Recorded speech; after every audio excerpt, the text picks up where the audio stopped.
कदम आगे फिर दो कदम पीछे।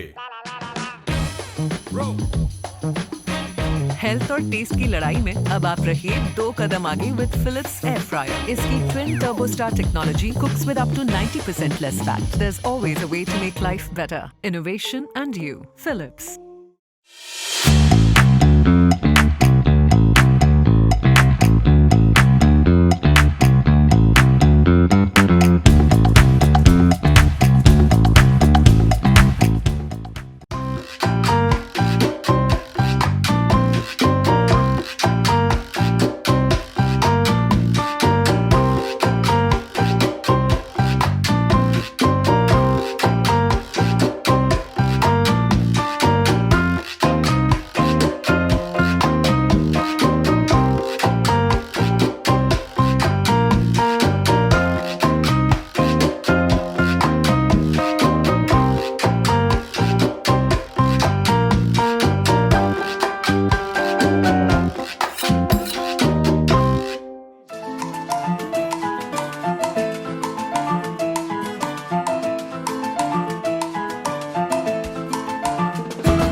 For those of you just logged on, welcome back. We just had a really cute chat with Anchal and Rupali on Instagram. As you know that after every masterclass, we go to Instagram for a quick chat with that specific chef and come back. So nice talking to Anchal. Her dish was amazing. I mean, I really felt hungry seeing that dish. It was a beautiful Buddha bowl, and I just wish I could just go into a kitchen and grab it. Thank you for making me hungry, Anchal. Yeah, I'm gonna catch you for this. Of course, Rupali, it was nice to talk and to understand how restaurants are coping up to the pandemic. The pandemic has literally, brought all of us to the knees, but chefs and entrepreneurs and people like you and me always find a way to fight back. And I have seen some of the top restaurants finding a way to do business, especially deliveries is the new game. And I've seen amazing restaurants delivering great food, and kudos to all you guys who've been doing such a great job, bringing this cheer back to our homes, because gone are these days when we go out and eat, and today we're sitting at home, but we're luckily able to order these restaurants home, and that's what even World on a Plate is doing. The top restaurants of your city are available on World on a Plate to order, so you can go, and for this very first time, the chefs have created signature dishes, which is something which you'd love. So make sure that you go order from these guys. I'm sure you're going to have a great time. So coming back to World on a Plate, where we left off in my last presentation, we definitely want to bring back a lot of these memories which are funny, and one of which I definitely want to tell you, because everybody keeps saying that 5 years of World on a Plate, so much of fun you guys must have had. We want to know the inside stuff, and this is the inside stuff. So 2016, Matt Preston was one of our key chefs, and Matt, the way he looks, he's gorgeous man, dresses up really well. Of course, he asked for a hairstylist, and we hired a hairstylist from one of the top salons, and she did the day one of the press conference, and she was so awestruck of Matt Preston, and from day one she was styling him. Day two, 7 a.m. in the morning, I get a call from Matt Preston's manager. There are 10 people outside Matt Preston's room, and the lady had got her whole family to meet Matt. And of course, Matt Preston's manager being her, she gave me a mouthful, and I can never forget that, piece. That's something which I wanted to bring to you guys. The other really interesting stuff was that our hospitality host was JW Marriott Bangalore, one of the best hosts I've been, privileged to work with. Parul was the general manager, Anthony Hong, and many other guys in that organization. They blew my mind the way they supported us. They set up a beautiful breakfast meal right inside the swimming pool, and I was amazed to see how they set it up, and it was exciting to watch, and I'm sure you'll see it on social media and which we're going to pull out and see, and that is what made World on a Plate special. So every World on a Plate we would have something special coming out of the books which nobody could even imagine, and I'm going to bring you lots of these stories through the 5 days we have together. Of course, the next thing which we're going to do is introduce a special chef and an ex-IT professional, and she is one of the top rated lifestyle and food blogger of the country, and we've handpicked such intelligent chefs that because these people are women,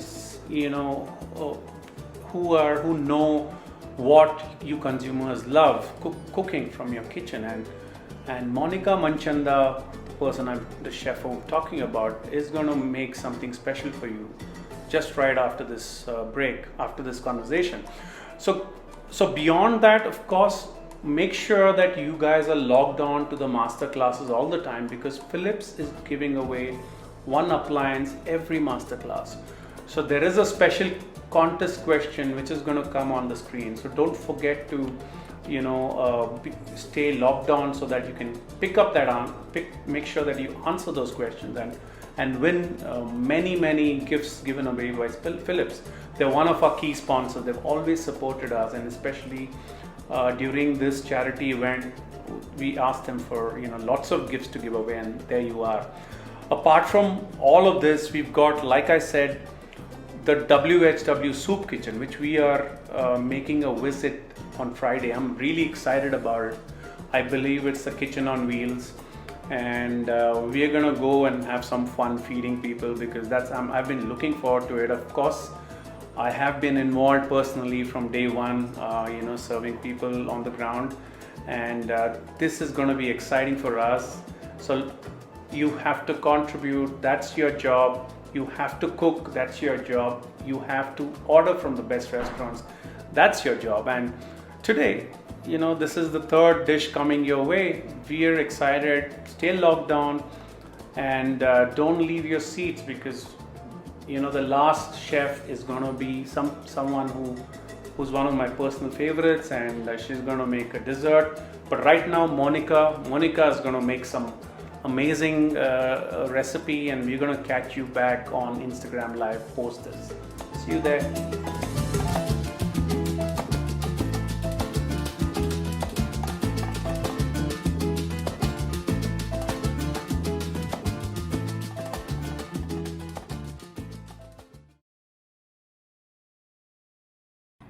Hi, I'm Monica Manchanda, and today I'm live cooking here. We're going to wait for a few minutes for people to join in, and while people join in, let me talk to you about why I'm here today. I have been associated with the WOP or World on Plate for a long time.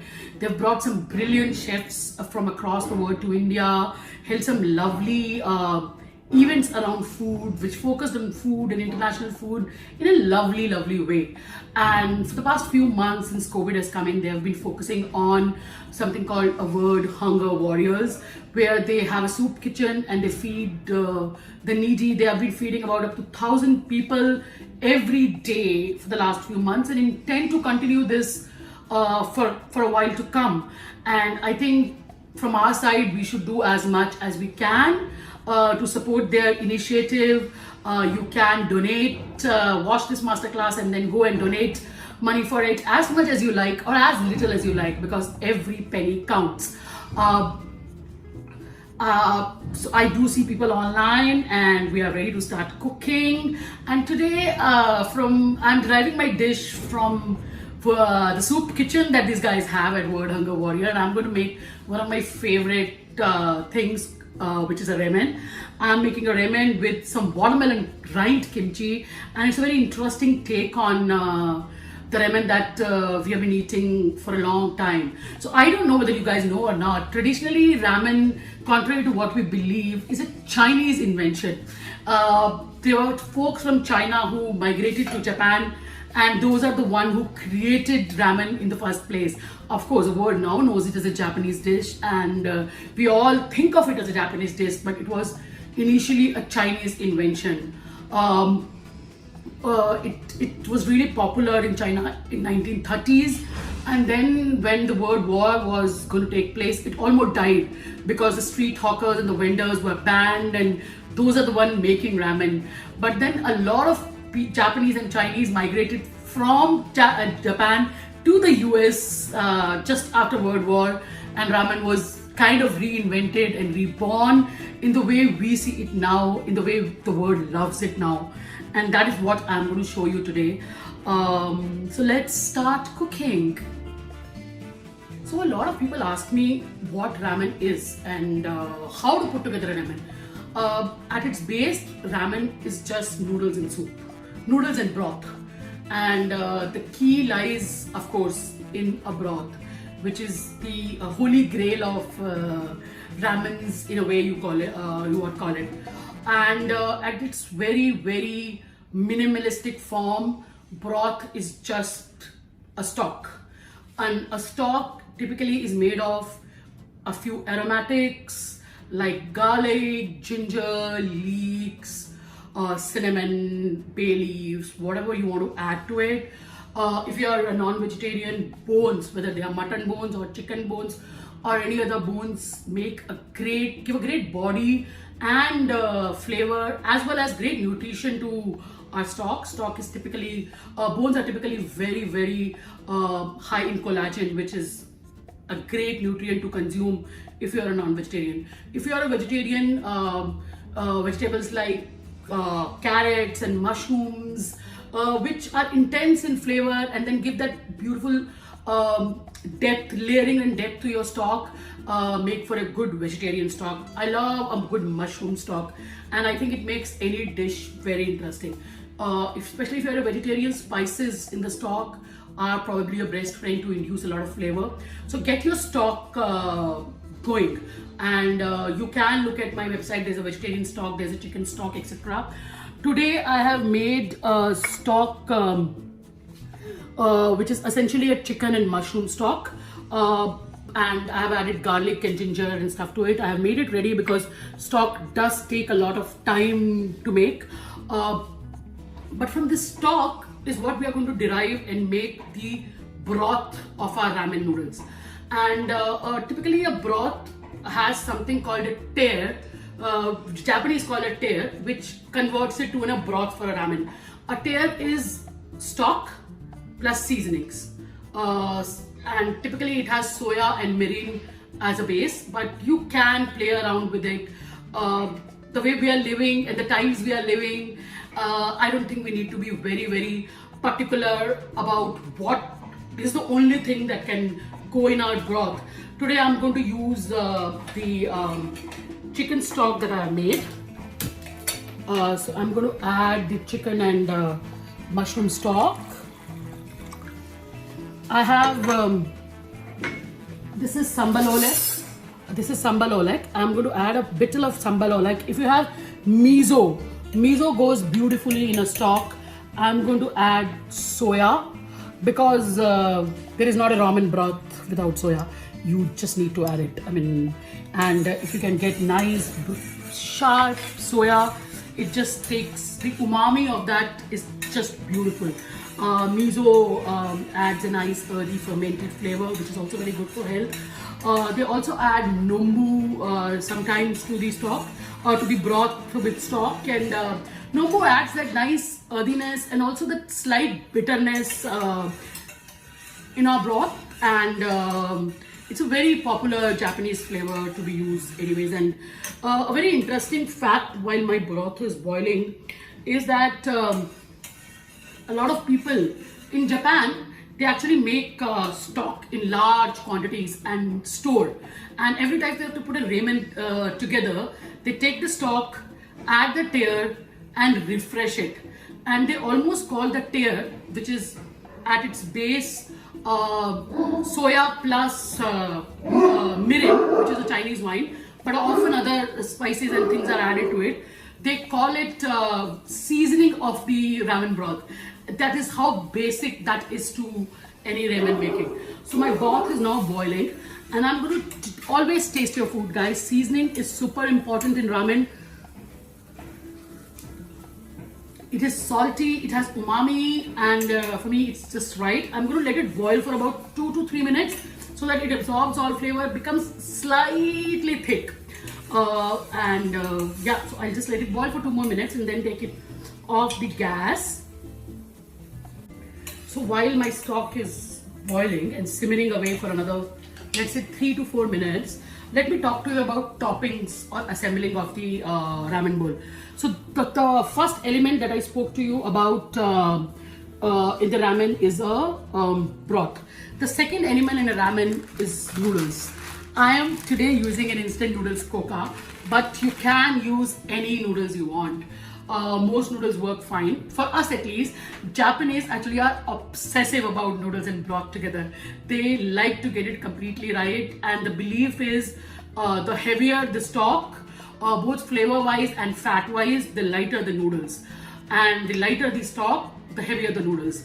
And some of the ramen masters in Japan are actually known to create their ramen broth first and then spend weeks and months working with a noodle master to create the perfect noodles for their ramen. So it is such a science for them, and it is so amazing to see. Just like any other Japanese food in many manners, they want to get everything spot on, and they are so particular about the final details, and that is one of the reasons Japanese food is so flavorful, yet so clear, and clear flavors, clean, honest flavors, if you ask me. They spend tons and tons of time researching the heck out of it, if I have to use a better word than what I was going to use. But they spend a lot of time getting into the science and practicalities and making it perfect in every way. We, of course, just put things together, make sure the flavor is right, and we like to enjoy to eat it. So please feel free to use any instant noodles you can find. I love Coca. There are other couple of brands which are nice, depending on whether you are making a vegetarian version or a non-vegetarian version of noodles. You can kind of pick the variety. Don't ask me about Maggi, though I love Maggi, but I don't think Maggi is right for making a ramen, because it needs slightly more finer texture, and lighter noodles is what I prefer. So I prefer Coca. Otherwise, you can always find Maggi in my cupboard, but not for a ramen. So my stock looks done. I'm going to do one final tasting. The umami and the salt is both beautiful. There's a hint of sourness from the sambal oleg that I've added, and this is what I want in my stock. The chicken flavor is also there, so broth.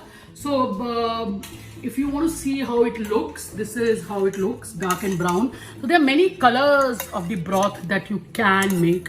In ramen, I like my broth a little darker, and I don't like my broth too thick. I want a nice soupy kind of texture to it. So if you want a little thick, you can boil it down and make it like that.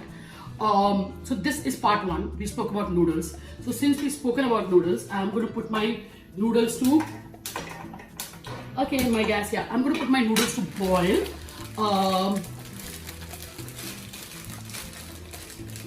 Always have a scissors handy, guys. Don't be like me.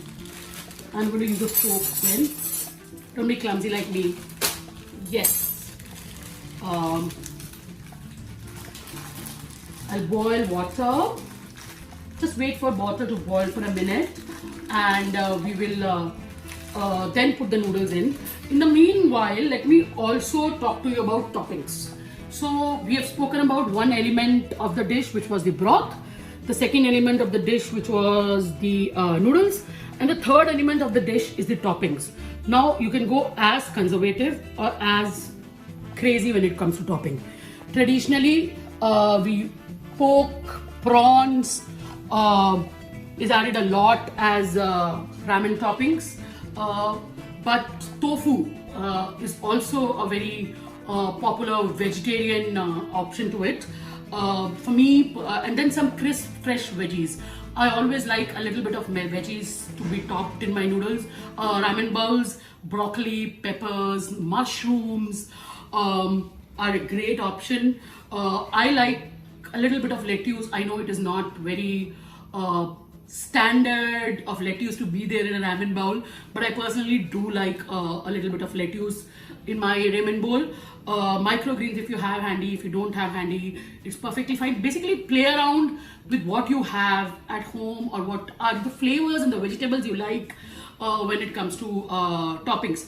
The key thing with the topping is you need to kind of balance them with the broth and the crunchiness, and because everything else is kind of either soft or slurpy. So the vegetables and the toppings need to bring a slight amount of crunchy texture to your ramen bowl. Another thing which I just cannot do without when I talk about toppings of a ramen is an egg. Either a just boiled egg or a just fried egg. I mean, for me personally, ramen just needs to have an egg, and without that it's not kind of complete.